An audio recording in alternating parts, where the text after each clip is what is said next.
Peace and welcome to the culture here on the Black Star Network. I'm your host, Faraji Muhammad. Thank you so much for tuning in and being a part of the conversation. Folks, we got a lot to talk about. First and foremost, we're going to talk about President Biden and how his administration is moving forward to ban the Chinese app TikTok from phones from the government officials. We'll have that conversation and the implications of that. Also, we're going to be checking in with Baltimore Mayor Brandon Scott about reimagining public safety and violence prevention, talking about some of the things that Baltimore is trying to implement to stop the violence. Later on, we got to check in with my man Scotty of Off Script Sports to talk about this Lamar Jackson contract negotiation fiasco and what's next for the MVP. We got that and a whole lot more. So stay with us. It's happening on today's edition of The Culture right here on the Black Star Network. Let's go.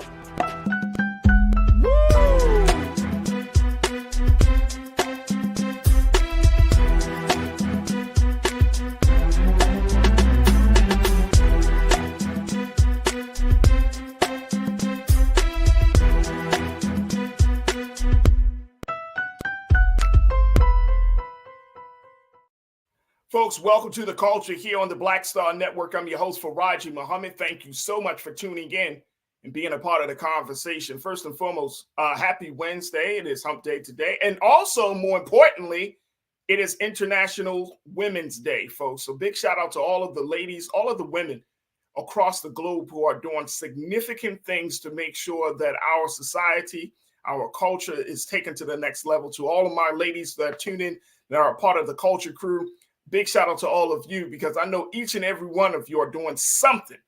You're not just watching TV. You are not just talking about it. You are being about it, and you are being the change that the world needs to see. So big shout out to all the ladies who are tuning in today and who are continuing to push the culture forward. I truly appreciate you, and you are honored and admired and appreciated. So thank you so much for tuning in. All right, folks, we got a lot to talk about, so let's jump right in. First and foremost, let's talk about what the Biden administration is doing around this conversation about having certain apps on phones of government officials. We're talking about TikTok. This is the Chinese-owned app that the Biden administration is moving forward to eliminate and essentially ban as part of a bipartisan effort to cut down on any type of mechanics that could be a national security risk. Now, talking to us about this today is my sister. She joins us every Wednesday. My sister Suzette Speaks. You can check her out on her YouTube page at Suzette Speaks. She's a lawyer. She's a TV personality. And we wanted to talk a little bit about the implications of this. And could this lead to other apps being eliminated from government devices? Suzette, thank you so much for joining me as always on Wednesday. Good afternoon. Hey, good afternoon and happy International Women's Day. Happy International Women's Day, Suzette. Happy International Women's Day. All right, let's talk about this. And I want to share this piece about what President Biden is doing because this is something that I've been seeing now.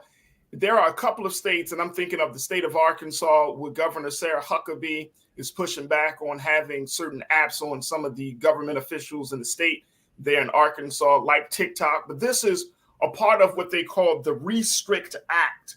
The Restrict Act is the restricting the emergence of security threats that risk information and communications technology act. Mm-hmm. Now, the bill does not target TikTok in particular, but it does aim to give the government new powers, according to the reports, up to and including a ban against foreign-linked producers of electronics or software that the Commerce Department deems to be a national security risk. I saw that this was something that the Biden administration is saying to all of the staff and personnel, that they're closer to, not allowing this particular app and maybe some other ones on government phones. What do you make of this, Suzette? Is this something that we need to be concerned about? I'm saying we as the American people. Absolutely. Do we need to be concerned about this? Yes. Yes, absolutely, Faraj. And again, thank you for having me. I'm a little nasal today, so please forgive my voice. Also, But nonetheless, I'm great. I'm happy to be here and good to be with the Culture Crew as always each Wednesday. So, as far as TikTok goes, yes, this is a major development. We have seen over the last week, just over the past week, the government, via the Biden administration, has ordered all of its federal agencies to remove TikTok from any federal device. They have 30 days to do so.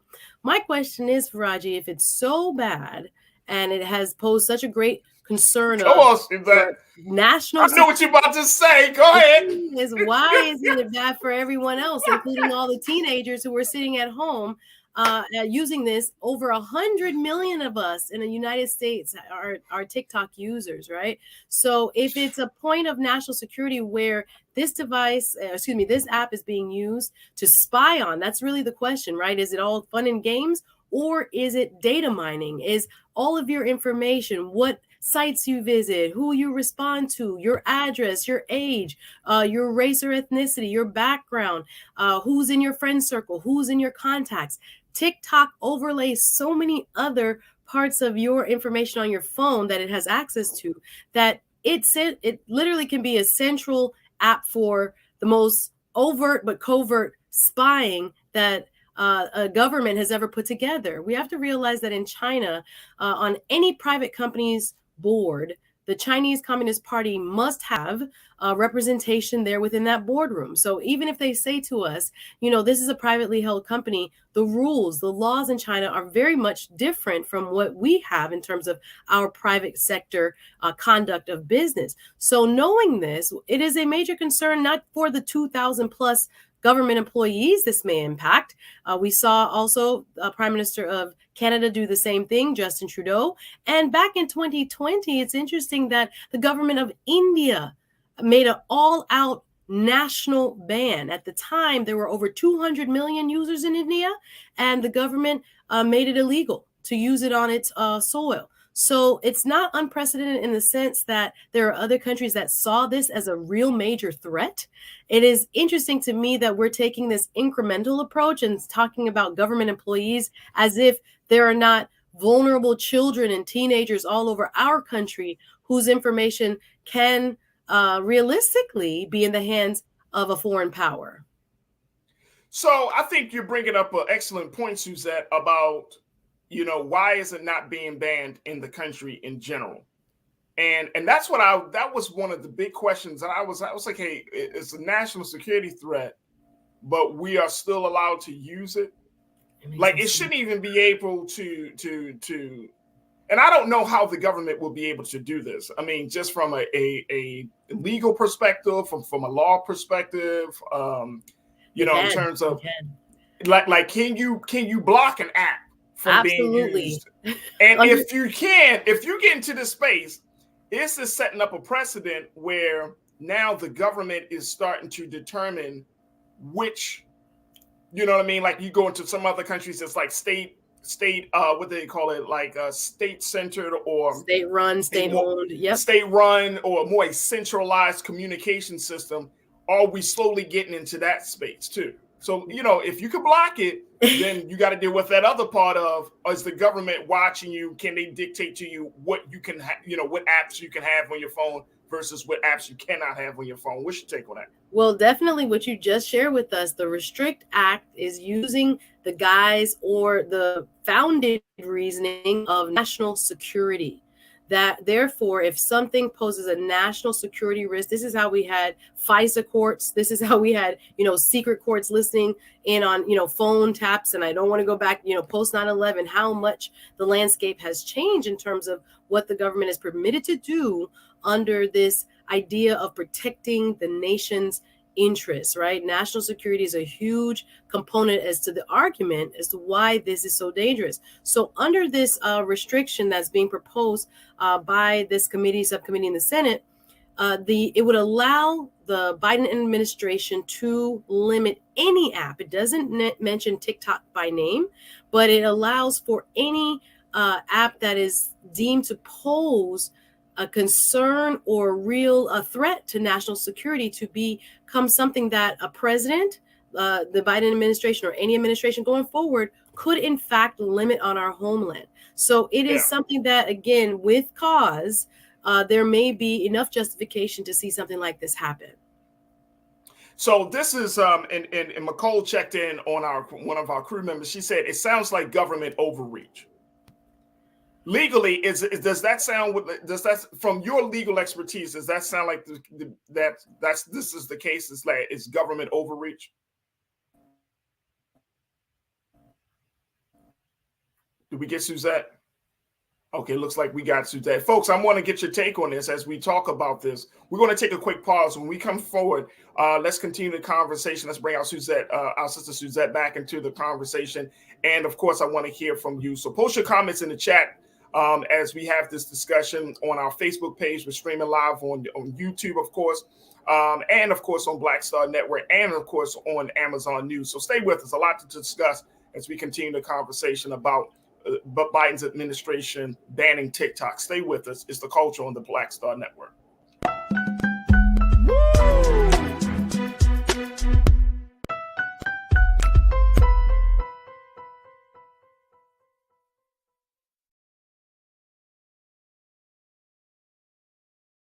When you talk about blackness and what happens in black culture, we're about covering these things that matter to us, speaking to our issues and concerns. This is a genuine people-powered movement. There's a lot of stuff that we're not getting. You get it, and you spread the word. We wish to plead our own cause. Too long have others spoken for us. We cannot tell our own story if we can't pay for it. This is about covering us. Invest in black-owned media. Your dollars matter. We don't have to keep asking them to cover our stuff. So please support us in what we do, folks. We want to hit 2,000 people, $50 this month, raise $100,000. We're behind 100,000, so we want to hit that. Y'all money makes this possible. Checks and money orders go to P.O. Box 57196, Washington, D.C. 20037-0196. The Cash App is $RM Unfiltered. PayPal is R Martin Unfiltered. Venmo is RM Unfiltered. Zelle is roland@rolandsmartin.com.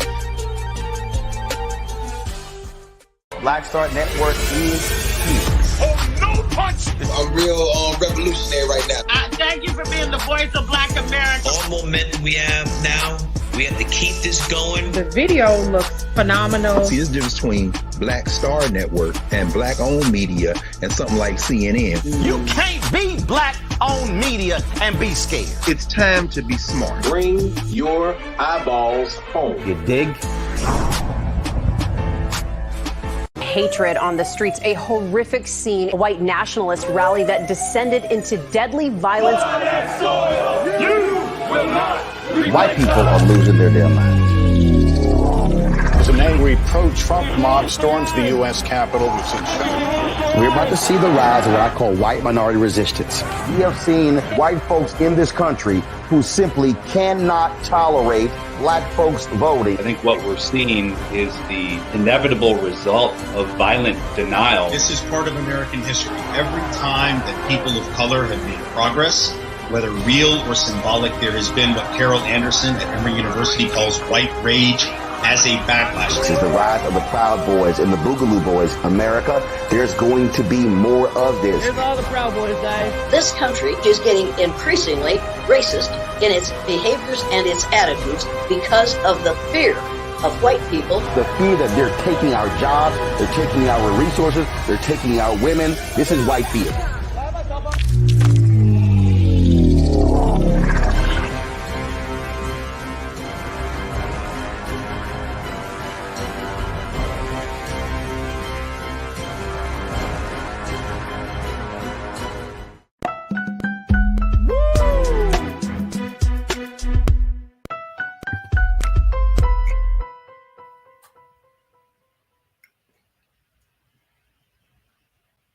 All right, folks, we've been talking about President Biden and his administration banning the Chinese app TikTok from all government personnel devices in an attempt to cut down on any opportunity for any type of intrusion or any type of risk to national security. We've been checking in with my sister Suzette Speaks, TV host and attorney, checking in from Florida about this issue. Suzette, So people are thinking that some of our crew members are saying, look, it looks like it could be some government overreach in this whole situation. Is that where we're heading? I don't think so. And this is going to be a hearing before the Commerce Committee in about a month's time. They're going to invite the leadership of TikTok to testify in Congress to give their answers to these very pressing questions. The question becomes whether or not this can be used as a tool, to find out all of your preferences, each individual user's preferences and contacts, so much so that you can be influenced by the types of videos, the types of messaging that this app can give back to you. And that becomes a real concern of national security when it comes to, as we talked about, I think last show, the algorithm in terms of what is suggesting to you, forming public opinion, being able to divide our country more, obviously have Americans, their mind shaped when it comes to policies. We have over 40% of young people saying they get their news from TikTok, and we have to really look at who controls this. And again, it's Chinese owned and Chinese controlled at this time, but there is some concern and some things that we must worry about and take into consideration, even though so many people are enjoying it and having fun using this app. Right. But it could be technically used for very nefarious purposes. And that's why the United States Congress has taken it up, and it has become a point of concern, even to the point of allowing now, through this proposed legislation, the President of the United States to ban it or any other app if need be. Yeah, that's absolutely right. Janelle checked in and said, boom. The main accusation would be government overreach, whether it's for public good or national security. The federal government won't issue a blanket ban against a private company. How does that work? I don't know if I agree with this. Yes. Yeah. Talk to me about that. So, yeah, this is a non-U.S. based entity. So that's first and foremost. So some of the rights that we commonly associate with people who are natural citizens or companies that are formed here in the United States. We do have due process, of course, across the board. But I think some of the national security issues that are being proposed would circumvent or supersede some of the idea that TikTok has a right to be here. No. If our laws say that if we're changing it as a part of the Restrict Act that you just shared with us, it is very much a possibility on the basis of national security, then that a private company that is a foreign-based private company can be held to a certain standard in order to protect national security. So I think I would argue on the opposite side of this, that again, that's why it's being presented, or they will have a chance to be heard by the Commerce Committee, subcommittee in the Senate, again, to explain how their algorithm and their programming and app protections work. But no matter what they say, we have to understand the laws in China allow the Chinese government access to all company information. That's a part of doing business in China. So it's not protected the way we might hear them say. But yeah, I don't think there is any kind of blanket protection offered to companies that can possibly harm our national interests. Yeah, I would think that would be counterintuitive and counterproductive. John Glow checked in. John, you said people went on living without Vine. We can live without TikTok. All of these apps are replaceable. Yeah, we can live. Hey, John, we can live without a lot of these apps, right? I forgot about Vine. Vine, right. I mean, we can live technically. No, we can't live without Facebook. Because we can't do that. I mean, if we had to. But if you had... We're streaming on Facebook, Suzette. Ooh, I know. I think about it. Life you take advantage of Facebook.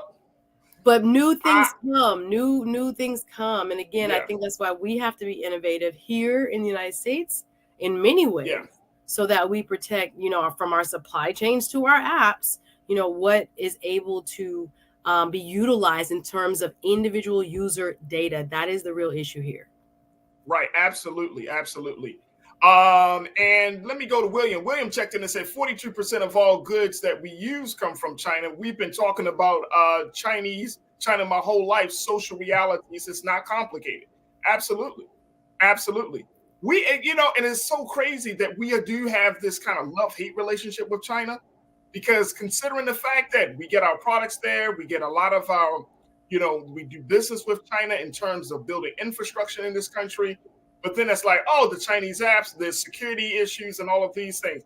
I'm trying to figure out, Suzette, like, we need to really define what our relationship is with China and some other countries in that part of the world. Am I wrong on that? No, we have to also remember they hold billions, if not trillions of dollars of our debt. Yeah. So we are inextricably intertwined. That's a legal term that you can't get away from this person, even if you wanted to. And we have to do this delicate diplomatic dance, if you will, when it comes to things that they're doing in the South China Sea, aggression on the border of some of our allies, and trying to, make their statement in other parts of the world in terms of their giving loans in Africa, giving loans in the Caribbean. Like, they're all over. So it's like that neighbor that has a lot of tension with you, but you need to work with them, because if they, call that debt that we owe and say, hey, pay us back now, we're going to be in problems. So it's like one of these relationships where diplomacy becomes the cornerstone, even though they're going to get on your nerves and things that they're going to do, even like what we just had with the Chinese balloon, where it was very uncomfortable. We don't want to go to war with China. We're obviously going to try to hold the line and say there's certain things you can't do, like spy. But is this what is actually going on TikTok? Is this the absolute largest case of spying on Americans? That's what we really, I think, need to kind of like break it down and say, so we understand. It just sounds so, benign and so, oh, it's just TikTok. Yeah, right. They have all your information, how you think, what you buy, what you do. And again, we know that algorithms can be designed to point you based on your preferences to certain information, right? To certain patterns of thinking. And again, mostly we see young people on this app. So how is it that we can protect the teenagers who are sitting on this for hours a day and not thinking anything of it? By accident, they're getting this. No, you are being suggested certain types of videos for a reason. So if they wanted to start a revolution against, like we've seen, against our government, technically speaking, they would know who's already prone to that, because they have your data. They've been watching and their searches of all the information that is presented when it comes to the users. We sometimes, I don't think we can really kind of understand that vastness of what that means. You wouldn't give it to a person on the street, but you have it in the hands of this app, which is, again, in many ways, having given access to the Chinese government means they have it. So we have to really put this in context. And to add to that, and I'm glad that you brought that up, but let's put this in another context. We don't know what type of spying America does to other countries. Well, I think it goes both ways for us. Hey, look, we're on this side of the water, right? We're on this side of the water, and when we hear information coming from our government saying, oh, this is a national security risk, oh, this is not good for the American people, oh, this is a pop, and we hear that on this side, but we don't know what's going on the other side. We don't know if America is spying on them through other means. We don't know if they're data mining, if they're collecting information. We don't know. And I remember, hearing a number of Black leaders saying that the government is telling us one thing, but may be doing something totally different across the waters in our name. Mm-hmm. You know what I'm saying? Like, we need to spy on the. And oh no, I ain't doubting it. I know it. This is America, baby. Of course, yes. This is happening as we speak. For sure. So we don't know how this thing is going to play out. But to your point, it needs to be a situation where it needs to be handled delicately and diplomatically, because there's so much at stake for both areas, both countries. So you're absolutely right. So we will see how this will branch out, if maybe states will start to adopt the same policy for their government employees, but it is what it is. And Tiana said, I would love to get back to a non-social media life. Tiana, I don't know if that's going to ever happen. I feel you, Tiana. Those were the days, I don't know if that's going to happen. I don't know. If we get back, and remember when you had a house phone? Yeah. No, you could forget people and people could forget you. Now, hey, look, let me tell you, I forget now. I can't. Back in the day, we could remember phone numbers off the top of our head. Now, you ask me what my dad's phone number is. I'm looking around. I'm like, Whole new world. It has changed us. It most definitely has changed us. I don't know if it's for the better, but it's definitely changed us. Good point. Good point. All right, we got to take a quick pause. When we come forward, we're going to be checking in with Baltimore Mayor Brandon Scott to talk to us about how the city of Baltimore is reimagining public safety and violence prevention as the city continues to be plagued by violence that affect not just older folks, but also young people, unfortunately, and what the mayor is doing, and more importantly, the resources that he's working on to change the culture of violence. We'll have that conversation up next right here on The Culture on the Black Star Network.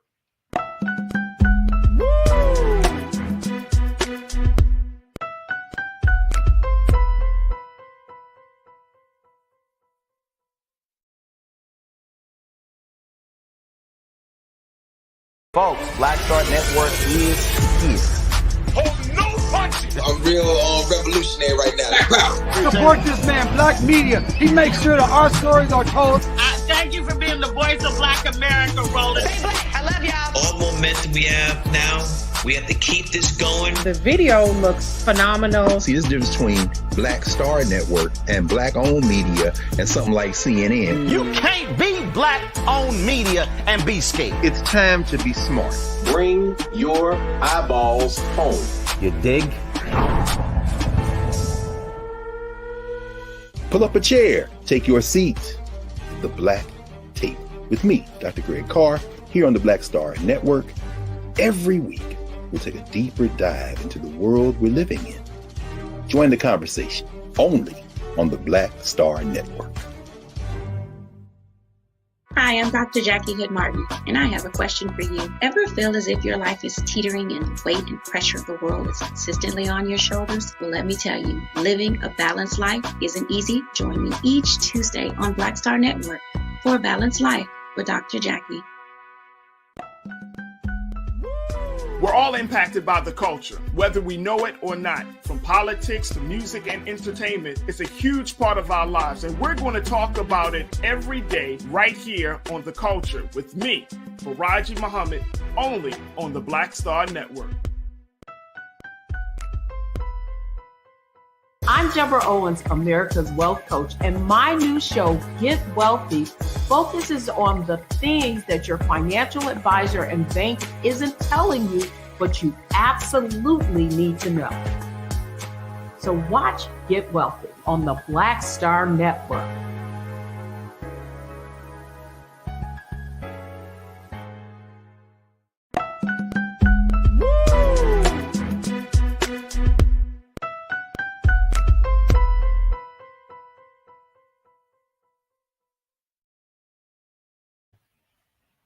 Folks, welcome back to The Culture here on the Black Star Network.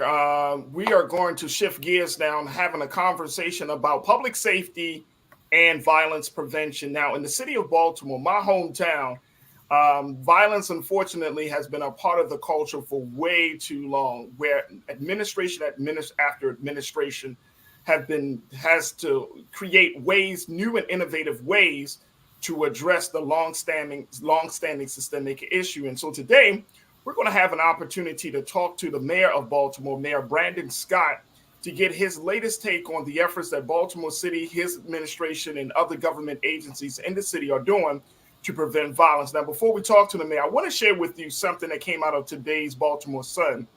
This was an editorial that the Baltimore Sun had posted around this issue of violence, especially in light of a 16-year-old high school student who was violently killed earlier on Monday of this week, and only continuing to add to the growing list of names, and more importantly, adding to the great fears and concerns about violence in Baltimore. But take a look at what the editorial board of the Baltimore Sun wrote. This says this, quote, "Young people not yet old enough to vote are making life and death decisions about their futures and the futures of those around them.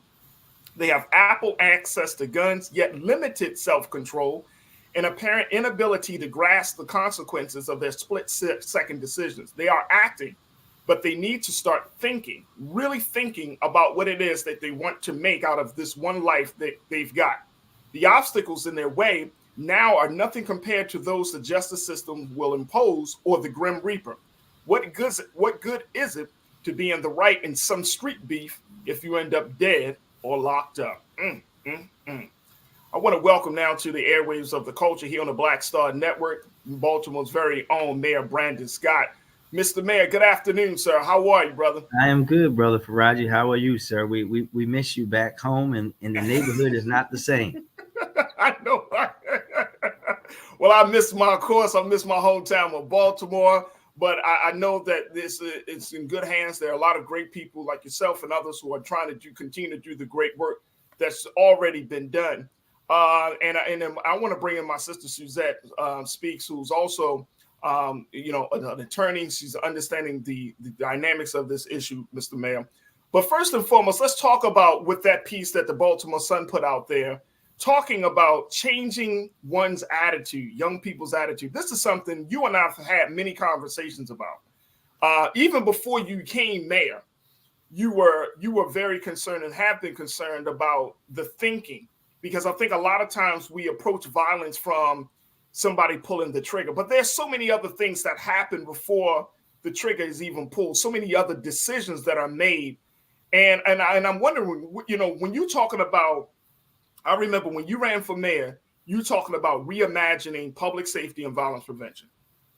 You said that reimagining starts with changing the thinking and essentially getting to the culture. Why has it been so hard to change the culture of violence if everyone, or folks like yourself and other influential and political leaders and community activists are pushing for peace? Why is that such a problem? Yeah, I think, Faraji, and I think no one knows this better than you, right? That we're talking about a culture of violence, a disease, as you know, I always talk about a gun violence that existed in our city before you and I were born, right? Facts, right. And when you have been having that long-standing issue, but also having it only be attacked in one way for generations, where they thought here in Baltimore and everywhere else in this country that curing violence was the sole responsibility of policing, you get this environment that we have. And because we are talking about our hometown, Baltimore, the birthplace of redlining, we're also talking about Black neighborhoods and brown neighborhoods now, and poor neighborhoods that were disinvested in on purpose, right? And we cannot, and you will not. And I think this is the especially as we move into a political presidential election season, we have to be very careful about folks who want to take us back into this emotional response that there is one thing that you can do and solve this issue that has existed for over 40 years in a city and cities around this country, and solve it that quickly. And the work has happened. What our brother Captain Muhammad and the brothers of We Are Us would tell us is that work is happening. They can see that change, right? As you and I are talking today, we're running a 23% reduction in homicides, a 25% reduction in non-fatal shootings. That's significant, but it's still not enough for me, because we have to go even further. And when you're talking about building, as we're talking about now, a ecosystem of community violence intervention that did not exist, you're talking about building something from the ground up, essentially, with the exception of Safe Streets, right? Our Safe Streets violence interrupters, we've been there. We're one of the leaders in the country in doing that work. But when you talk about things like how we grow that work of gunshot victims now being able to get victim services, Faraji, in Baltimore, they were not able to get victim services as gunshot victims until I made that announcement this past fall, right? That's a historic thing, but it shouldn't have been that way. When you think about the city, never until now, with my mayor's office of neighborhood safety and engagement in a real way, being able to support those community-based organizations like We Are Us and others who are doing not just the violence intervention work, but the intensive life coaching, this hospital-based gun violence prevention that we're doing. We're now starting school-based violence prevention work in our most chronically violent high schools, including my alma mater. This is work that didn't happen before. All right. And even our Safe Streets workers already have mediated over 300 incidents that probably would have led to violence. We are talking about systems building and systems change that does not happen overnight, especially when you're helping community-based organizations grow. Then they have to grow in a responsible fashion so they don't try to grow too quickly. And we're talking about doing things in a different way. And we have to not fall prey to this right-wing fuel thing that there's one thing that cities can do to reduce crime, because you and I know, because we lived it. We lived the zero tolerance of the 90s and early 2000s, right? And guess what? Right. When they were sitting me down in handcuffs as I was simply trying to unload my car from St. Mary's College in Maryland and said I did a robbery that I clearly didn't commit because I was 2 hours away, someone was actually being shot in our neighborhood, right? We know what morphed, that kind of mentality morphed into the gun trace task force and all these other things that we've had in the city. That didn't make us safer. And I want our people, especially Black people, to remember that, because these folks are going to come and tell you that they can go and solve this thing right now and cure it. They can't. All of it matters. And here in Baltimore, when you think about, and you know this, right? The Western District, the home of Freddie Gray, the home of the unrest in 2015. We took an approach of the group violence reduction strategy where we found out who the folks who were the most likely to be the victim and or perpetrator of violence last year. And we focused on them and said, listen, yo, this your last chance. You either going to take us up on these options, whatever you need, housing, job training, education, substance abuse, relocation. You tell us what it is, we'll do it. But if you don't take us up on that, then you're going to jail, and we're going to make sure that you stay there. In the Western District, with this program, we saw a 34% reduction in non-fatal shootings and homicides. And right now, as you and I talk, the Western District is down 52%. We're expanding that now to the Southwest and then later to the Southern, because it's the right approach. Everybody that lives in these neighborhoods is not a criminal. Everyone that lives in these neighborhoods is not someone trying to rob or shoot or carry a gun. But those who are even in that life, when presented with the other opportunity, many of them, if not most, will take a different opportunity. And we have to provide that and avoid this dog whistling that is going to come, run by Black people or run by Democrats, or where violence is going to happen. Because I'm here to tell you that 60% of the weapons that we recover in Baltimore come from other states, and most of them are states that are run by Republicans.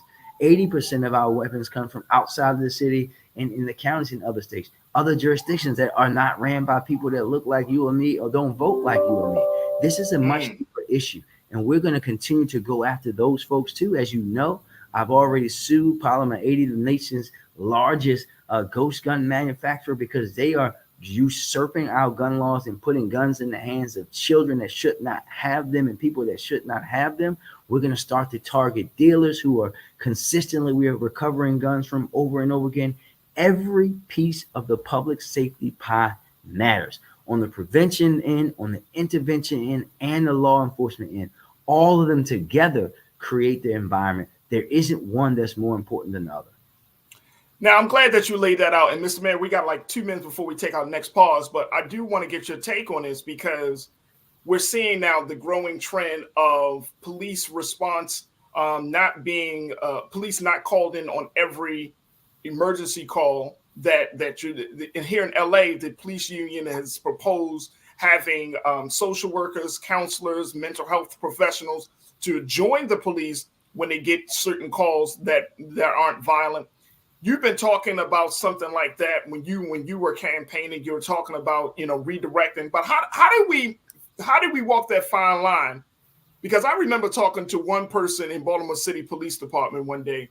He said, "Brother, you remember back in the 80s and 90s, we used to bust people's heads." He literally said this to me, Mr. Man. He said, "We used to bust people's heads. That's how we got the crime done. That's how we dealt with the violence." He said, "Now we can't do that as police officers.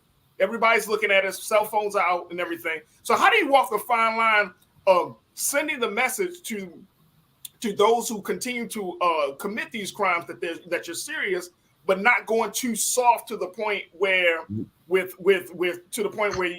the citizens it looks like nothing is being done? How do you walk that fine line? It's a balanced approach, but it's also when we were in pre-K for Raji, we had to put circles and circles and squares and squares and triangles, right? And I first started talking about diversion, and we're now running one of the biggest diversion programs. And this is what I'm talking about, growing the organizations to help us with that work, right? We're one of the largest in the country. We're Baltimore crisis response. People call them 911. We don't even co-respond. If it can go to them directly, they go. They then in turn tell us if they need the police to come with them or not, the professionals, because there are incidents that they don't need to be on. But the reality is that we should never been sending police to that. As a former Eastern District major told to me, Brandon, I have Johns Hopkins Hospital and Medical Center in my district. Why am I sending police officers out to these calls when I have the best mental and physical and health institution in the world in my police district? We have to be evolving, understanding our responsibility level. We've been putting too much on them. And now you got to go to break. And now we can now allow them to then focus, Faraji, on the things that they should be focused on. For example, you know that some in the press here will say the police productivity is down. Well, last year, with 500 fewer cops than they had in 2014, they seized more guns, over 2,400. That's not less productivity, that's more, because now they're focused more on the things that they should be focused on, and allowing other professionals in other parts of the city government and otherwise to be focused on things that are more of their responsibility. Absolutely. Folks, we got to take a quick pause. When we come forward, we'll continue the conversation with Baltimore Mayor Brandon Scott. Got my sister Suzette Speaks. And, of course, I want to hear from you. Join us in the conversation. Post your comments in the chat on YouTube and Facebook. And tell your family and friends that we're streaming live on Black Star Network and Amazon News. Stay with us. More conversation up next here on The Culture on the Black Star Network.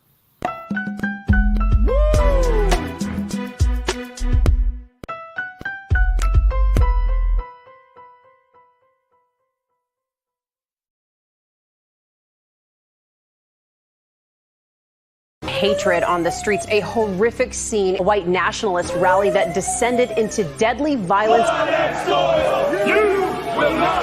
White people are losing their damn minds. As an angry pro-Trump mob storms the U.S. Capitol, we're about to see the rise of what I call white minority resistance.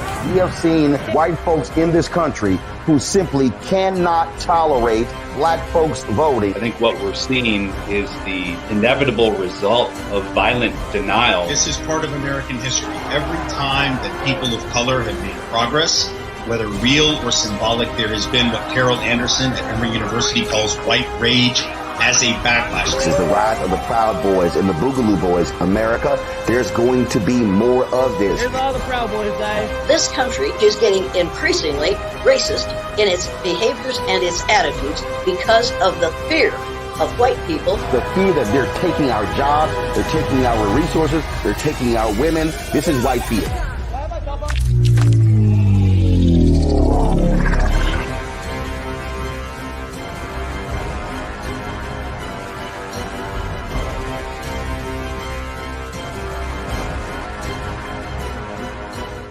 Black Star Network is here.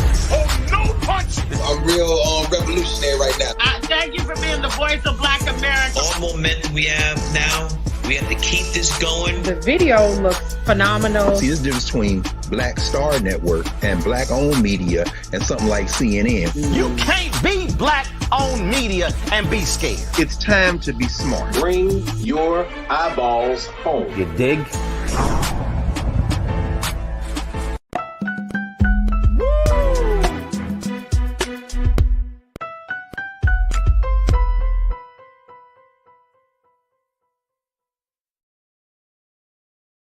Folks, welcome back to The Culture here on the Black Star Network. We've been talking to Baltimore Mayor Brandon Scott to talk to us about what the city of Baltimore is doing to reimagine public safety and violence prevention. My sister Suzette Speaks is with us. Suzette, I want to give you an opportunity to talk to the mayor as we have this conversation. What's your question for the mayor? Yes, congratulations, Mayor Scott. Thank you for being with us and for shedding light on what is quite some progress you've made. And I'm grateful that you're taking a holistic approach, knowing that, again, one single factor will not determine how quickly we eradicate crime from our communities. I want to ask you, having myself worked in state government, what help and resources are you receiving in response to what has been an ongoing, decades-long problem. I know we all watched as we saw Wes Moore take office, and we were, very encouraged at the promise that would offer to you. What is that working relationship like when it comes to crime prevention between the city of Baltimore and the state of Maryland? Yeah, so I'm just going to be honest that I said this to the governor. No one was more excited about his coming into Faraji is laughing because, well, let's be honest, Baltimore didn't have a governor for 8 years. We had someone that used us as a dog whistle, as a backbone for which is now a failed presidential campaign, as he announced. Our former governor announced he's not going to run for president. Who, when you think about public safety, even if you, Suzette, even if you think of public safety in the traditional sense, right? Think about it like this. I just got, and we're going to pass the last piece of legislation to have city control of my police department. Like, that's going to happen this session in my General Assembly in Annapolis, right? Everything else outside. And Mr. Mayor, I want to just very quickly, how significant is that for those who don't understand, who don't know how the police department works in the city? So when you think about it like this. So my first piece of legislation that I tried to introduce way back in 2011 as a young council person was to have our police department share crime data online and take internal affairs complaints online. Our law department told me that I couldn't do that because of the state agency, and that led to a now 12-year crusade to get it back, because while the state had allowed the mayor the power to appoint the police commissioner and then said that the city had to fund the agency, all the policies and practices had to be passed at the state level. So when you think about what happened in the years that led up to Freddie Gray and the gun trace task force and all these things and policies and practices, for example, which even though we had body cameras here in Baltimore, right? That's just something that we now forced them to do. We couldn't pass a body camera law here. Only our state could, right? We could not even redistrict our district lines, right? That haven't been done until this year for decades. All of that basic stuff. And then when you add on to that, Suzette, that the jail, corrections, juvenile justice and services, all of that stuff is run by the state. Having now Governor Moore, who absolutely wants to be a true partner in that work and understands the complete complexity of public safety, has been a refreshing thing already. My mayor's office of neighborhood safety engagement have been working on this behind the wall project for a long time.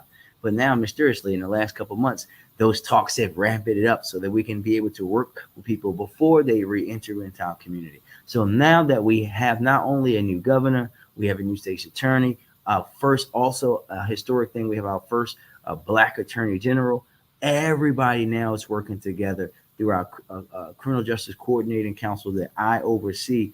Everyone's at the table, and we're looking forward to a real partnership with our great governor. So, Mr. Mayor, for those who don't know, that this is historic in the sense that you got 4 Black men at the helm of all of these positions in the state of Maryland, in the city of Baltimore. You got a Black male governor, a Black mayor, a Black state's attorney, and a Black attorney general. Yeah, it's a huge thing. For all the Black people who want to, I'm going to go Suge Knight for a second. For all the Black people who want to live in a state where your vote matters and representation matters, come to Maryland. Hello. No, that's a lot, though. Right. It's a huge thing. It's a huge thing. So here's the other part of it as we wrap up on this part, Mr. Mayor. Looking at the next generation, you've been, of course, working in the schools.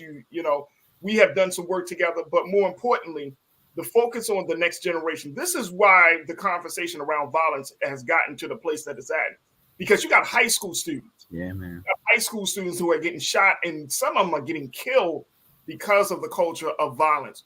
What will the city of Baltimore do to save young people's lives?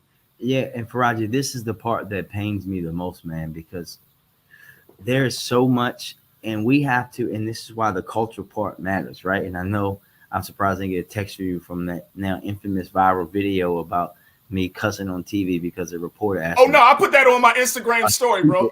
A stupid question about young people being murdered in the city. Yes, because sir. you and I, we went to Baltimore City schools where there was no such thing as new schools, right? And now the last two incidents that I've had outside last three that I've had outside of schools have all been 21st century new school buildings. And you remember, Faraji, I got in trouble as a council person in saying that, listen, this is great that we're finally going to be building and renovating 27 now 28 new school buildings. No city in the country, big city in the country, has built or renovated more new schools than the city of Baltimore. But what did I say back then? It's not enough, because we have to get to them and their families and the culture, because they have to not only feel that love when they come into these new school buildings and all these new rec centers that we're building and operating in the city, but we got to get to them. And that's why we're doing the work now of starting that school-based violence intervention program. That's why we have the sidestep pre-arrest diversion, why I actually pulled the school system and the school board and Monty and VPD and everyone together, because we now going to try to go back to also developing plans, individual plans for the young people that we know are the most likely to be the victims or perpetrators of these things, because I can't continue to do that. And we have to also, this is where I challenge the community a lot too, and not folks like you and I who've been involved with We Are Us or 300 back in the day, but those folks who, grown men and grown women who go on Twitter and say, oh, they need to do something with these kids. What are you going to do? All of the, we every single young person in the city should have a mentor that's a caring adult that's not related to them. But also even checking our own family members, right? As I said a few weeks ago, if you got a 14, 15-year-old kid that lives in your house and they got 4 or 5 key fobs and y'all don't have a car, you got to have that conversation. That gun, we all know black parents. We know black parents are going through their kids' stuff and they seeing this stuff and not saying anything. We have to intercede in this stuff and show these young people by pulling them along and being there and rapping so they can see each other in a different way. Because the truth is, Faraji, and it's a truth that we don't like to hear, they're being killed by their friends. You know that. I know that. That's what the young people tell you. When I ask young people, who do y'all think is killing the young people? One young man said to me at a school recently, said, Mr. Mayor, I ain't going to hold you, but it'd be their own man's for real. For those who need a little cultural understanding, that means it's their people. That means it's somebody that they're friends with, right? And it's over stupid stuff. This is the other dog whistle. This isn't the 90s. This isn't about drugs and guns anymore. This is about, oh, he took my girl. Oh, he disrespected me. Oh, he made a rap verse about me. Like, oh, he sent my girl a direct message. That's the kind of stuff our people are dying over, and our kids are dying over, because they have access to these guns, and they also, as we said, don't know how to deal with their emotions, and they don't see themselves the way that they should. They don't see themselves as family. They don't see themselves as the descendants of the creators of civilization, and we have to pour that into them as a community. Hell, we're going to make sure that the government does what they need to do, but some of these things just hurt, and I know you know. Especially when we lost Jeremiah at my alma mater, when I heard this young man who had turned his life around, Faraji, and who got shot in the back of the head because he walked away, and who told his mom that he was going to seek me out as I got to that football game to ask me to get him a job that allowed him to play football and take care of his kid, right? That thing means to me that we got a lot of work to do. We got to be able to be there and invest in these young people in every way, which includes our community, lifting them up, and stop being afraid of our own kids. Oh, facts. So we got like a minute left. I want to get some comments from the crew. Cautious thought, you checked in and said, we focus and fixate too much on crime and not enough on education and options other than criminal activity. The rate of recidivism in criminal injustice system is profitable, much money made from misery. Ain't that the truth? Truth is power. You said it takes $40,000 a year to have someone in prison, $20,000 a year to send someone to college, but prison is the one that's most invested into. Coincidence not. And Suzette, when we look at all of these dynamics at play here, you know, I'm always thinking, and I'm like the mayor on this. It's not outside of us. This is not outside of violence prevention, public safety, as much as now. The thing is, I know that in a lot of cities, because of voters, we put a lot of emphasis on elected officials to get something done about public safety. Stop the violence. Put as much money you need in the budget and to make sure that we stop the violence. But on the flip side, we're not also asking, hey, make sure y'all put something to the side for the other services, the other social services, the other things that we can do. I think part of that is on us to make sure we set our priorities. Do we want police in the neighborhood busting heads, doing all of this extra stuff, being the police officer, the psychologist, the counselor, the truant officer? Do you want that? Or do you want a community that feels empowered? Suzette, what's your take? Yeah, if it is to be, it's up to me. And you said it so eloquently our last show. Ask not what your country can do for you. Ask what you can do for your country. It's up to us to save us, right? Nobody is coming in here. There is no incentive for any outside community to come and see Baltimore be the shining city on the hill that it ought to be. So I'm glad that we have soldiers like the mayor, but more importantly, those in the community, the grassroots that are also stepping forward. But we need more and more people to commit to what he's talking about, mentorship, and doing what they can at whatever level they can, so that conglomerately or all together, it makes a big difference for each and every one of our young people in that city. Absolutely. Mr. Mayor, when we wrap up, I mean, one of the things that people often think about Baltimore is say, oh, y'all is a home of the wired, that the violence comes along with I know you hear it because I hear it all the time. Baltimore, y'all home of the wire, and violence is a part of the branding. How does that change from your vantage point? You being the chief, chief executive officer, the chief ambassador for the city. How do you let people know that Baltimore is not a city of violence, but Baltimore is the city with so much other great things to offer? Yeah, Faraji, I think we start by not allowing HBO or whoever to determine or dictate what Baltimore's image is to the rest of the world, right? And I always say, we're never going to shy away from our problems, but every city has violence issues, right? People don't think that, New York is NYPD Blue or New York Undercover, right? We have to be able to showcase the whole entire city. But what I'm starting to hear more and more, Faraji, when I'm out of town, is that Baltimore is next up. It's the place that we want to be. We saw in the New York Times, it was one of the top places that people would move to if money wasn't an option for them. And we have to do things that we know put us on a higher level. When you think about us coming off our second in-person CIAA, where people came from all over in Black excellence and had a big bliggity Black excellence time in Baltimore, as I said all week. That's the kind of thing where I had folks who lived in North Carolina and went to Charlotte every year to say, we never felt home like this in Charlotte. I feel that love here in Baltimore. We have to do things like that. When you see how we're going to come back with AFRAM again this year on Juneteenth weekend, bigger and blacker than ever, right? We have to continue to show folks that we can be a world-class city that, yes, has big city problems, but there are so many great things that happen here, especially for Black people and Black culture, because we know this country and this world would not be what it is today if it were not for Black people from Baltimore. Absolutely. All right, real quick, off topic, you talking about culture. Chris Rock selective outrage, use that as the space to respond to the slap and all of that stuff. Did you get mad at Chris Rock for calling out like Cherry Hill and trying to make it seem like Baltimore is the worst place to be? Because I would have rolled up on his. To me, it was a minor joke, right? Because I listen, as someone who makes jokes about other cities to poke fun at other mayors all the time, I couldn't do that. I think that, Faraji, we have to understand the comedy for what it is, and know that it is comedy, right? And I think that because it's Chris Rock, now you and I both know, if Bernie Mac came here and gave the same show 20 years ago, 15 years ago when he was alive, right?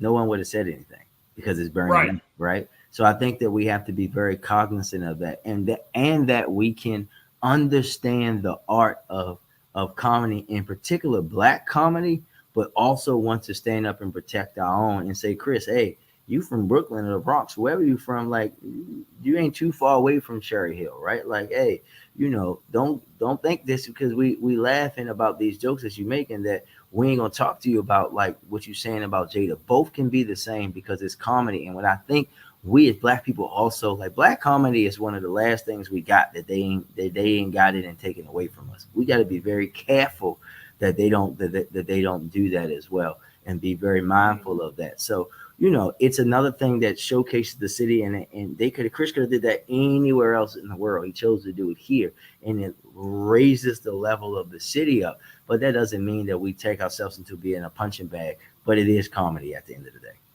There it is. Mayor Brandon Scott, the mayor of the great city of Baltimore, my hometown. Last thing I'll say is, hey, Lamar. Yeah. See, don't do this, Mr. Man. We ain't got enough time for this, man. Tell Lamar to get an agent. I'm available. Yeah, right. Mayor Brandon Scott, Mr. Mayor, it's been a pleasure and an honor, sir, and a privilege to chat with you for a few minutes today. We look forward to reconnecting with you soon.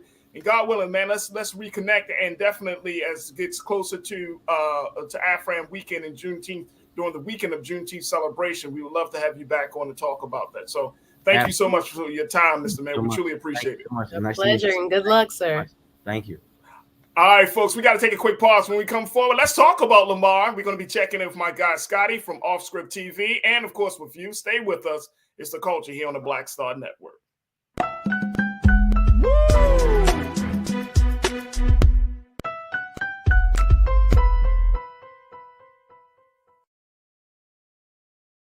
Pull up a chair. Take your seat. The Black Tape with me, Dr. Greg Carr, here on the Black Star Network. Every week, we'll take a deeper dive into the world we're living in. Join the conversation only on the Black Star Network.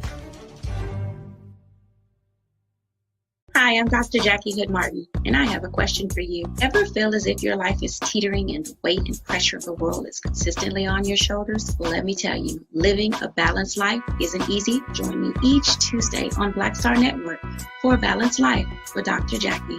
We'll laugh together, cry together, pull ourselves together, and cheer each other on. So join me for new shows each Tuesday on Black Star Network, A Balanced Life with Dr. Jackie.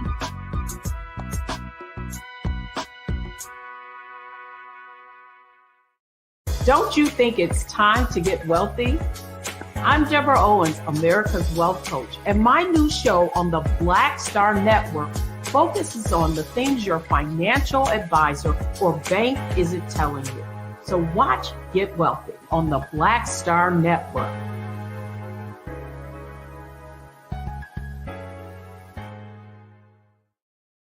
When you talk about blackness and what happens in black culture, we're about covering these things that matter to us, speaking to our issues and concerns. This is a genuine people-powered movement. There's a lot of stuff that we're not getting. You get it, and you spread the word. We wish to plead our own cause. Too long have others spoken for us. We cannot tell our own story if we can't pay for it. This is about covering us. Invest in black-owned media. Your dollars matter. We don't have to keep asking them to cover our stuff. So please support us in what we do, folks. We want to hit 2,000 people, $50 this month, raise $100,000. We're behind 100,000, so we want to hit that. Y'all money makes this possible. Checks and money orders go to P.O. Box 57196, Washington, D.C. 20037-0196. The Cash App is $RM Unfiltered. PayPal is R Martin Unfiltered. Venmo is RM Unfiltered. Zelle is Roland at RolandSMartin.com. Hatred on the streets, a horrific scene, a white nationalist rally that descended into deadly violence. White people are losing their damn minds. As an angry pro-Trump mob storms the U.S. Capitol, we're about to see the rise of what I call white minority resistance. We have seen white folks in this country who simply cannot tolerate black folks voting. I think what we're seeing is the inevitable result of violent denial. This is part of American history. Every time that people of color have made progress, whether real or symbolic, there has been what Carol Anderson at Emory University calls white rage as a backlash. This is the rise of the Proud Boys and the Boogaloo Boys. America, there's going to be more of this. Here's all the Proud Boys, guys. This country is getting increasingly racist in its behaviors and its attitudes because of the fear of white people. The fear that they're taking our jobs, they're taking our resources, they're taking our women. This is white fear.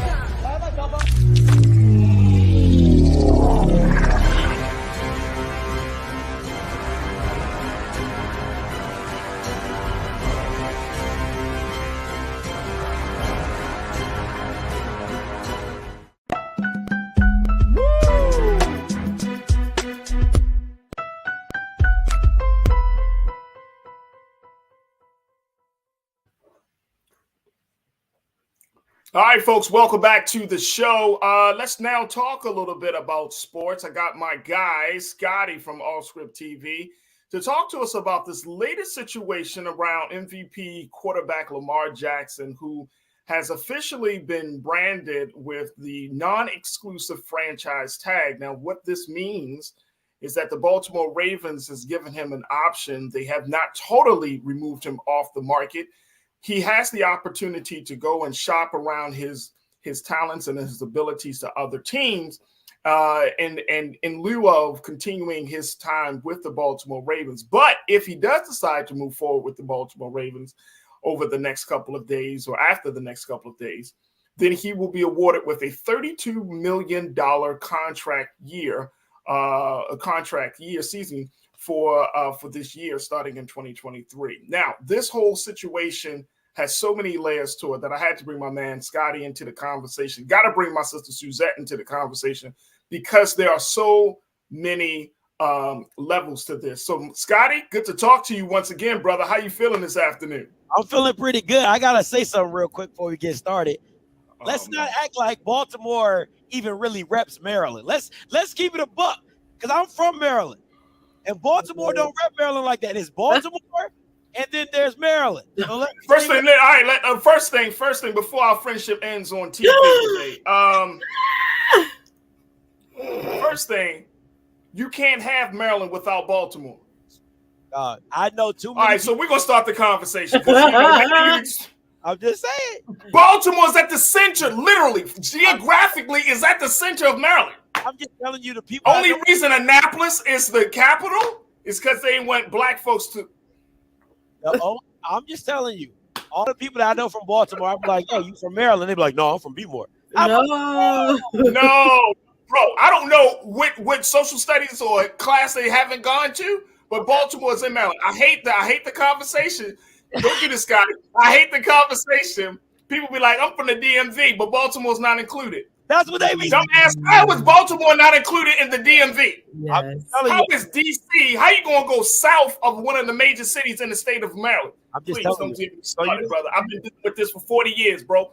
I've been doing this for 40 years. Let's talk. Okay, all right, I'm gonna leave that to y'all. That's how me and Scotty talk. All right, let's talk about Lamar Jackson. All right, now here's the thing, Suzette. Here's the thing. Now, Lamar Jackson, of course, he got a big contract that's possibly waiting. But here's what I wanted to talk about with you in terms of negotiations. Because Lamar went into the room by himself. He does not have an agent. He did have his mother when he first started off. But then I think she's kind of moved to other, to providing other support for him. But he's essentially gone into the room by himself to negotiate his talents and his ability and to prove the case that he is worthy of a fully guaranteed contract of $250 million. That's what he put on the table. He's not budging from that.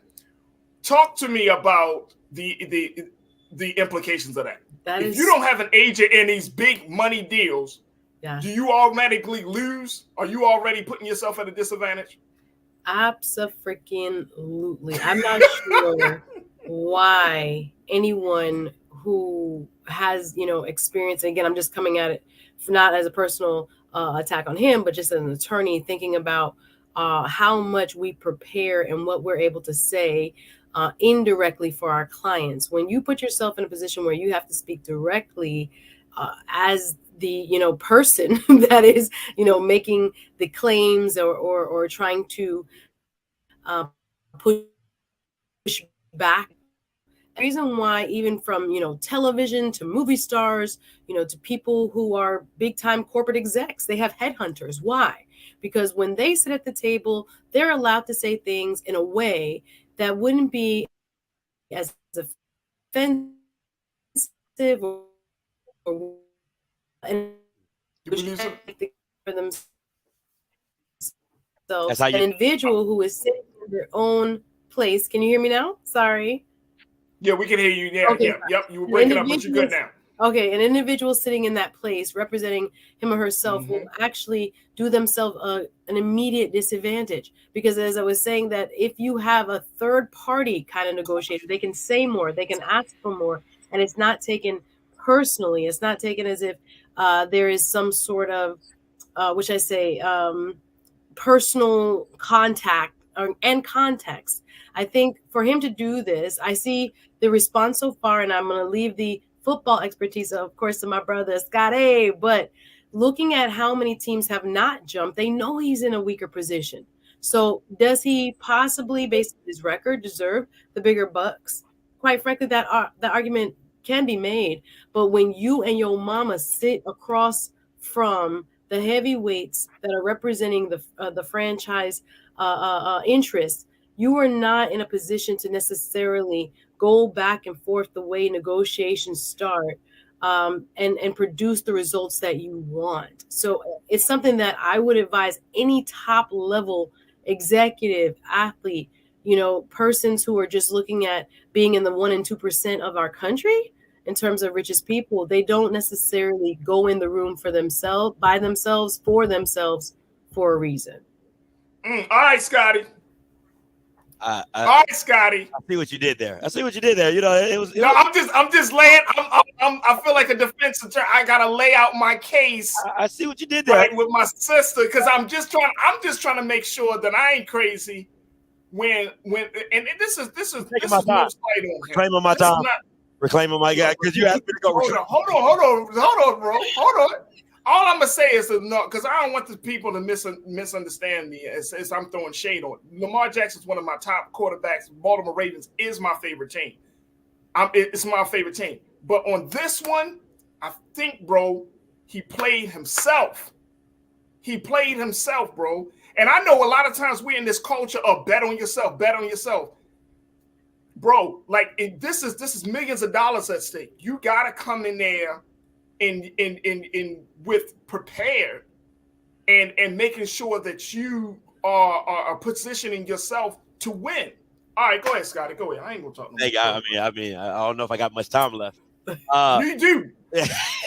So let me go back with what the Queen said. Right, I love the personal. I think that to me is the biggest aspect of the whole negotiation, because when you sit in front of somebody and you have a relationship with them and they tell you what they think you're worth and you tell them what you know you're worth, and you guys can't come, it makes it feel like, dang, you don't really like me like you said you like me. You know what I'm saying? So I agree with her on this aspect.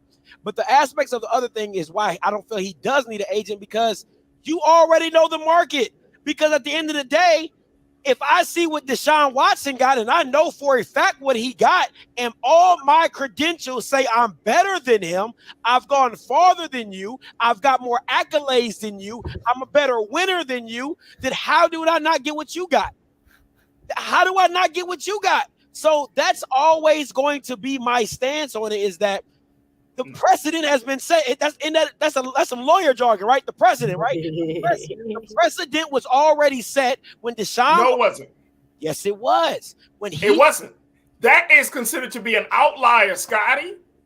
That's an outlier situation. That is not. It's a precedent. If you start to see two or more moments of negotiations going in, you can't just use that as a precedent, because guess what? People will say, "Oh, bro, it's an outlier." Like we know.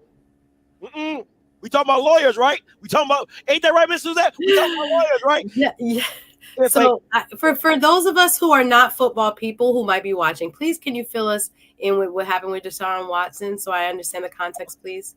I surely will, right? So Deshaun Watson came off a suspension. He was suspended. He was on the market. He got a fully guaranteed contract of over $200 million, fully guaranteed. His total contract is $250 million, but $200 of that million is fully guaranteed. In the NFL, they don't particularly do guaranteed contracts. Now, let me show you how I bless your boy's bubble, right? The first person to do a fully guaranteed contract was Kirk Cousins of the Vikings. He was the first one. Was he or was he not? You said two or more. So I got stats today, sir.